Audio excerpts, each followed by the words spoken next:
ആത്മബന്ധുക്കൾക്ക് വിനീതമായ നമസ്കാരം. ഞാൻ ആരാണ് എന്നറിഞ്ഞു കഴിയുമ്പോൾ ഞാൻ തന്നെയാണ് ഈ പ്രപഞ്ചത്തിലെല്ലാം എന്ന ബോധം നമുക്ക് വരും. എന്നിൽ നിന്ന് വേറെയായി ഒന്നിനെയും കാണാൻ നമുക്ക് സാധിക്കുകയില്ല.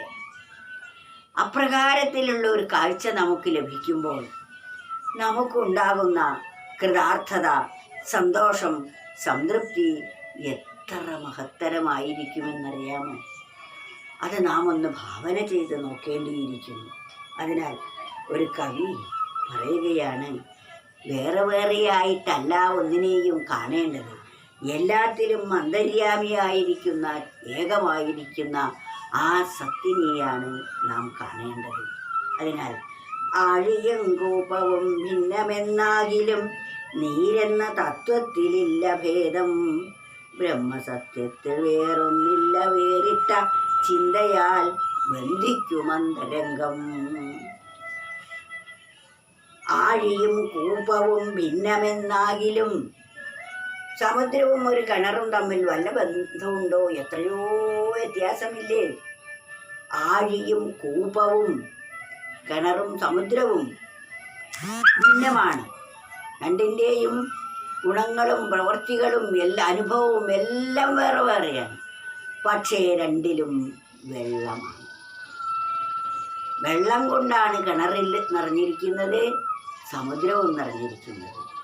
പക്ഷേ സമുദ്രജലവും കിണറ്റിലെ വെള്ളവും കലർപ്പ് കാരണം വ്യത്യസ്തമാണെങ്കിലും ഏകജലമാണ്. അതാണ് ആഴിയും കൂപവും ഭിന്നമെന്നാകിലും, സമുദ്രവും കിണറും ഒന്നാണെങ്കിലും നീരെന്ന തത്വത്തിലില്ല ഭേദം. വെള്ളം എന്ന കണക്ക് നോക്കുമ്പോൾ ഒരു വ്യത്യാസവുമില്ല. അതുപോലെ ബ്രഹ്മസത്യത്തിൽ വേറൊന്നില്ല. ബ്രഹ്മം സത്യമായിരിക്കുന്ന ആ പരബ്രഹ്മമാണ് എല്ലാത്തിലും നിറഞ്ഞിരിക്കുന്നതെന്ന ബോധം ആണ് പരമാർത്ഥത്തിൽ നാം അറിയേണ്ടത്. ബ്രഹ്മസത്യത്തിൽ വേറൊന്നില്ല വേറിട്ട ചിന്തയാൽ ബന്ധിക്കുമന്തരംഗം. നമ്മുടെ മനസ്സിവിടെ ഒക്കെ വേറെ വേറെയായി, ഇതെൻ്റെ ബന്ധുവാണ്, ഇതെൻ്റെ ശത്രുവാണ്, ഇതെൻ്റെ വേണ്ടപ്പെട്ടവരാണ്, അത് എനിക്ക് അന്യരാണ്, ഇത്യാദി വ്യത്യസ്ത വേറിട്ട ചിന്തകൾ നമ്മുടെ മനസ്സിനെ ഈ വസ്തുക്കളുമായി ബന്ധിക്കും. കാരണം എന്താ? ഇഷ്ടപ്പെട്ട വസ്തുവിൽ മനസ്സ് ചെന്ന് ഒട്ടും. ഇഷ്ടമില്ലാത്ത വസ്തുവിനോട് ശത്രുതാ മനോഭാവം വരും. ഇഷ്ടപ്പെട്ട വസ്തുവിനോട് രാഗവും ഇഷ്ടപ്പെടാത്ത വസ്തുവിനോട് ദ്വേഷവും ഉണ്ടാകും. അത് അന്തരംഗത്തെ ഇഷ്ടപ്പെട്ട വസ്തുവിൽ ബന്ധിക്കുകയും മറ്റതിനോട് വെറുപ്പുണ്ടാക്കുകയും ചെയ്യുന്നു. ഇത് രണ്ടും നമ്മുടെ മനസ്സിൽ അശാന്തിക്ക് കാരണമായിത്തീരുന്നു.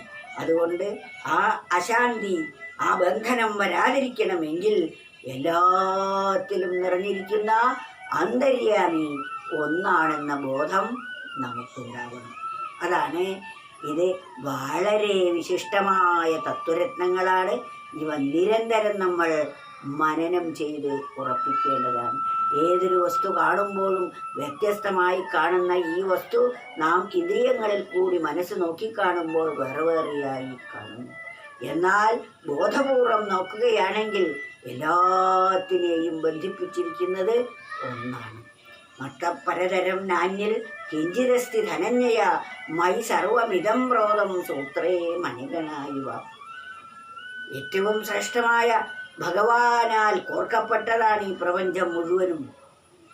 എന്നിൽ നിന്നും അന്യമായി വേറെ ഒന്ന് ഇല്ല. മത്തപരതരം ന അന്യൽ കിഞ്ചിതസ്തി, വേറെ എന്നിൽ നിന്നും വേറെ ഒന്നില്ല എന്ന് മനസ്സിലാക്കിയാലും ആ ശ്രേഷ്ഠമായ ഒന്നാണ് നാം ഓരോരുത്തരും. ആ ഈശ്വരനാകുന്ന ശക്തിയിൽ, ആ ശക്തിയാകുന്ന നൂലിൽ കോർക്കപ്പെട്ട മണികളാണ് ഈ പ്രപഞ്ചമെല്ലാം. ഒരു നൂലിൽ മണികൾ കോർക്കപ്പെട്ടതുപോലെ ഈശ്വരൻ ആണ് എല്ലാ സർവചരാചരങ്ങളെയും, എല്ലാ ജീവജാലങ്ങളെയും, സത്തിനെയും അസത്തിനെയും, ചരത്തെയും അചരത്തെയും സർവത്തിനെയും നിയന്ത്രിക്കുന്നതും നയിക്കുന്നതും. ഇവിടെ സത്തെന്നും അസത്തെന്നും പറയുന്ന വ്യവഹാരം തന്നെ വാസ്തവത്തിൽ ശരിയല്ല എന്ന അവസ്ഥയിലേക്ക് നമ്മൾ നീങ്ങും. അസത്തെന്ന് പറയുന്നത് വാസ്തവത്തിൽ ഇന്ദ്രിയങ്ങളെ കൊണ്ടറിയപ്പെടുന്നവ എന്ന അർത്ഥത്തിലാണ്. സത്തെന്ന് പറയുന്നത് ഇന്ദ്രിയങ്ങളെ കൊണ്ടറിയപ്പെടാൻ പറ്റാത്ത അത്യന്തം സൂക്ഷ്മമായിരിക്കുന്ന ആ ശക്തിവിശേഷം എന്നാണ്. സൂക്ഷ്മം സ്ഥൂലം എന്ന്. സ്ഥൂലമായാൽ മാത്രമേ നമുക്ക് ഇന്ദ്രിയങ്ങളെ കൊണ്ട് തൊട്ടറിയാനും കാണാനും ഒക്കെ സാധിക്കുകയുള്ളൂ. സൂക്ഷ്മത്തിനെ ഒരിന്ദ്രിയം കൊണ്ടും അറിയപ്പെടാൻ സാധിക്കുകയില്ല. ആ സൂക്ഷ്മതലത്തിലേക്ക് നമ്മുടെ വീക്ഷണം ചെല്ലുമ്പോൾ മാത്രമേ നമുക്ക് ഏകത്വബോധം ഉണ്ടാവുകയുള്ളൂ. ആ ഏകതാബോധമാണ് നമുക്ക് വേണ്ടത്. അതാണ് ആഴിയും കോപവും ഭിന്നമെന്നാകിലും നീരെന്ന തത്വത്തിലില്ല ഭേദം. ബ്രഹ്മസത്യത്തിൽ വേറൊന്നില്ല വേറിട്ട ചിന്തയാൽ ബന്ധിക്കുമന്തരംഗം.